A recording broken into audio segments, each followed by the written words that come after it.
What are your thoughts to Alabama losing the first game of the season? Yeah, well, when I look back and really analyze everything, okay, I did not think Texas A&M had enough of an offense to beat them. Okay, we're talking about a team that averaged 23 points a game. Quarterback was completing under 60% of his passes. No way I figured they could score with Alabama. But in the first half, this guy went 13 for 14 in completion percentage. And there's a lot of quarterbacks have been doing against Alabama's defense this year, is throwing for a high percentage. And they moved the ball at will. And then Alabama, when they got into the red zone, the play calling was really bad. And I think Bill O'Brien has a little bit to answer for. I think Pete Golding, in the second half, their first 5 possessions, they held them to 13 yards, 1 of 9 passing. And then the last 2 possessions, after they take the lead, you usually, if you're a big-time defense, you put that game to bed. They didn't. They have no one to blame but themselves. It was a shock to me that they lost that game. But it just should show them that they're susceptible to losing to anybody, and that Saban will use it to motivate them the rest of the year. Do I think that they're the best team in the SEC right now? No. I mean, Georgia is. They've shown that the way they played. If Alabama can get to the championship game, then we'll see. How they mark up against them now. But right now you can't lose to Texas A&M and then have people think you're the best team. I mean, Mark, you make good points because Alabama, they did make some mistakes. Bryce Young threw the interception on like the 1 yard line in the end zone there, and whatever. But at the same time, Texas A&M, you got to give Texas A&M some credit because they won that football game. That kickoff return for a touchdown was huge momentum shift. Oh yeah, because right after Alabama they got stopped on that first possession of the second half, and then it almost looked like the punter handed them the ball, and that really could have broke them. There were a couple times I thought Texas A&M were broken in that game. That was one of them, and then after Alabama took the lead, that was another one. But they didn't. They came back, and this was a team that lost to Mississippi State. This was a team that a lot was expected from this year. And you figure of all the SEC West teams with Auburn and Mississippi State and LSU, and Ole Miss, that they were probably a notch better than them. They're not anymore, but this was their Super Bowl. And that was the one thing I was a little afraid of going into that game. If I had to have a feeling of uncomfortability, is that they were going to throw everything they could at you this game because this was the only thing that matters to them now because essentially their season is over. Their defense at one point, too, was number 1 in the pass. I think at the end of week 3 before they lost to Arkansas, but they won this game with their offense. So it was impressive. Right. So, Mark, are you at all worried that when my Georgia Bulldogs mop up Alabama in the SEC championship game, that you'll be left out of the Final Four? Oh, yeah. Yeah. I mean, that was Alabama's losing that game puts them in a really hard position because now they can't lose another game. I think if they lose another game, they'll have a hard – definitely if they lose another game during the regular season, they'll have a real hard case to make. If they lose to Georgia, I could see them still getting in, but they really screwed themselves with that loss. You would need the Big Ten to cancel each other out like crazy for that to happen. Yeah, I mean, right now you got 5 Big Ten teams in the top 10. Yeah. So you would need probably – majority of those teams to be 2 loss, not the conference champion to be 2 loss, and then you got to hope that maybe somebody else peaks, and then Cincinnati has to lose. There's so many other scenarios. One of the Big 12 teams as well. Yeah. I mean, I actually only think their only way in is to beat Georgia. I don't think a 2-loss Alabama gets in, but a 1-loss Alabama I think would get it. Sure. Oh, absolutely. Well, especially now that it's expanded. So yeah. Right, and also Georgia's the big strength of victory point. Right. Here's the thing that when we did our show the other day, I was saying too, you have teams in the top 10 that have 1 loss. Why could you give Alabama a pass for losing that game and then not give, Stanford lost, Stanford beat Oregon. They have a bad loss. Ohio State has a bad loss. Okay. And I it's going to sound favoritism why I say this, but when you win national championships, you get a benefit of the doubt a little bit for getting, the nod for is this expected to continue or not? I can't look at Oregon and say the same thing. I can't look at Ohio State and say the same thing. You can give that benefit of the doubt to Alabama a little bit because they've earned it with the national championships, but that doesn't last for very long. Are you surprised with the whole? Now, first of all, the Oklahoma game, I didn't hear about it until Jeff told me. It was Dude, electric. Jeff was like, Yeah. and he made sure he called me. I was working and make sure. I was laying 3 points. What a way to cover the spread! Holy crap! But Spencer Ratliff gets pulled out of the game. They bring in the rookie kid, and the rookie kid completely dominated and scored 21 straight points to win the game for Oklahoma. That was a great game.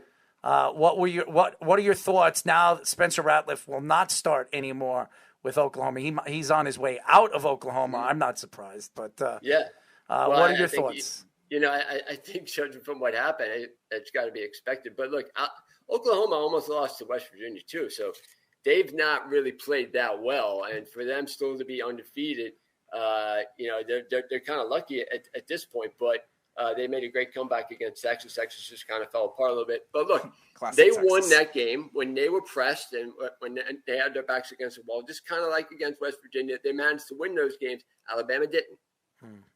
Now, my question is with Spencer Ratliff, we had John Jansen, ex-NFL player, college Michigan, obviously alumni, and obviously a podcaster. He said that Spencer Ratliff is not even, he'd be lucky to be a second-round draft pick this year. Now that he is in the portal to possibly go to another team, he's not going into the draft this year. And Jeff told me something very interesting, which when was the last time you remember a guy that was supposed to be the predominant number one pick in the draft fall as far as he has? Favorite for the Heisman coming in this year. Probably the number one pick because everyone viewed him as the best quarterback and they go one. Not that he was the best player. And now he's on the bench. I can't remember last time that happened. I think the last time that happened was that guy Joe Kane in The Program. Remember that movie? I remember Joe Kane. That's right. I love that movie, by the way. I love that and Necessary Roughness. Great movie. I've never seen that too. But for a guy, I don't know. Maybe it was Jalen Hurts. Is that the last time it happened? Which I don't know. I don't think Jalen Hurts was going to be a number one pick. I mean, Spencer Ratliff, swore himself, in QB1. Jalen handled himself with class. Look, Jalen's a class guy. Everybody, at least that I know at Alabama, loves him still because he didn't make a beef about it. He did what he did the right thing as far as a teammate, but it's hard not to look at it and say, well, he got the short end of the straw with that deal. I was very happy when Jeff called me. I'm surprised you didn't throw a parade or something. I was very happy about it, and Jeff was like, well, he could go to another team and prove himself. I was like, nah, I don't think he's going to be in. He's not going to have the luxury. He gets to play against bad Big 12 defenses, though. Yeah. There's a lot of teams that would love to have him. Like, you don't think he's very good, but... No, I didn't say he wasn't. I never said I didn't think he was very good. But when you look at Jack Cohn at Notre Dame, who's just terrible, dude. Right? Like, there's a lot of places he could go. There's not many, Jeff. There's not many people. There's not many people I dislike in sports, or say that I just can't stand them. I can't stand Spencer Ratliff. I just don't like his attitude. I don't like his personality. I don't like it. And then you told me that story that just recently with the binocular. He's a little punk, He's just a little baby. He shouldn't be a quarterback. Quarterbacks that has nothing to do with him. No, well, whatever the case is, he's a punk, and it doesn't even matter. I just think he's a guy that I wouldn't want as my quarterback because I just don't think he's a team player. I think he's a me player. So he's a guy. Like I get what you're saying. Like you don't like his personality. You think he's cocky. He's exactly the guy every school in the country wants on their team right now because he has something to prove, and he's going to be playing hard now. We'll see. That's exactly the guy you want on your team now. Iowa, number 2, knock off Penn State. Were you surprised that Iowa outclassed Penn State on Saturday? No, Iowa was good. Their game was at home. They should have won that game. But I think Iowa's in the same class right now as people ask me what I think about Michigan. Okay, until Michigan beats Ohio State, wait me when that happens. Up until then, I'm not. They haven't done much to show me anything different. But I think Iowa overall this year, Iowa and Indiana, I thought were two teams that were going to have a lot of pressure on them now as being the chased. Okay, Iowa's managed to stand up under it. Indiana didn't. Their schedule's really easy for the rest of the year, though. Iowa. So. Terribly easy. Yeah. Terribly easy. Their and best, by the way, their hardest team is probably Wisconsin. And by the way, terrible. Mark is on the right track again. Wake me when Michigan beats Ohio State. That's exactly the attitude to have because Michigan eked by Nebraska, who is just a toilet of a program. Well, they always have their one weird, we underperform against this Big Ten team that's going to go nowhere. Did you see Harbaugh? Which has already happened 3 times this year, by the way. Oh, yeah, Rutgers too. I forgot about that. Not only them, but they opened the year with a loss to Illinois. Terrible. And you can barely beat Nebraska? Get out of here, your terrible Michigan program.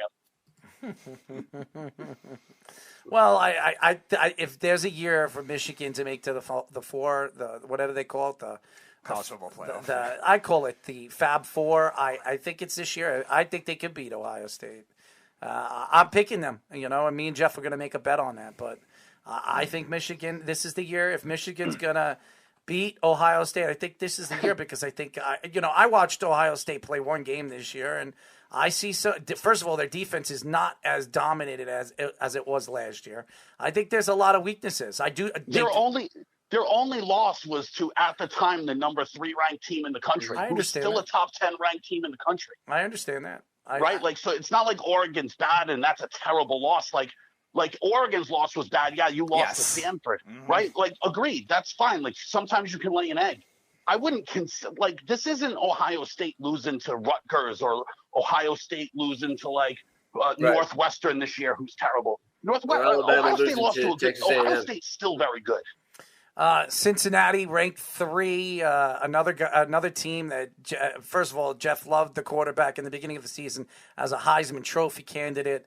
What are your thoughts that Cincinnati sits there in the 4 spot where they can squeak into this playoff? What do you think about Cincinnati? Well, I think they're definitely in a playoff. I mean, whether they get a bye or not is going to be up for grabs. So you like Cincinnati? You think Cincinnati could actually? I think they've done everything they've been asked to do. They've beaten the teams they've had to beat, and they've looked good doing it. So if Michigan knocks off Ohio State, you don't think Michigan can knock off Cincinnati? Well, I think anything. I'm just asking you, because right now Cincinnati could go undefeated this year in the position they've beaten all the teams, all the good teams. They will. I think they will go undefeated. But they have to, they're not in the Big Ten, so they don't have to, win that conference in order to, or play the teams that Michigan does in order to go undefeated. So the teams that they've had to beat, they had to beat Notre Dame. They have 2 or 3 really tough games on their schedule. They've won those, and so now avoiding that horrible upset loss to an unranked team on the road. Heisman Trophy winner in your eyes, who, if the season were to end right now, who's the Heisman Trophy winner? All right. Look, there are a couple guys. I know the running back from Michigan State is escaping. His name is Kenneth Walker. Me. He's had a really good year coming over. That's not Jeff's guy. That's not Jeff's guy. For me, it's only one of 2 guys.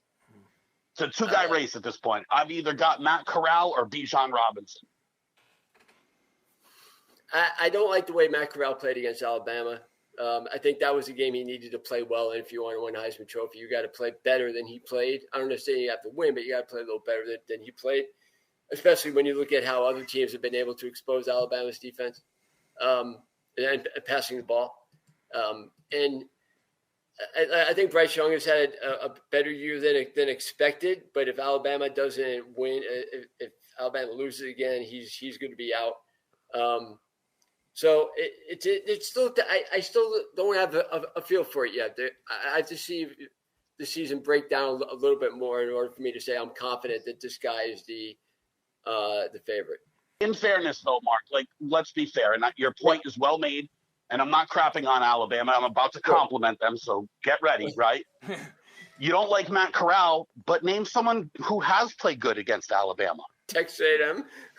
They were 13 for 14 in the first half.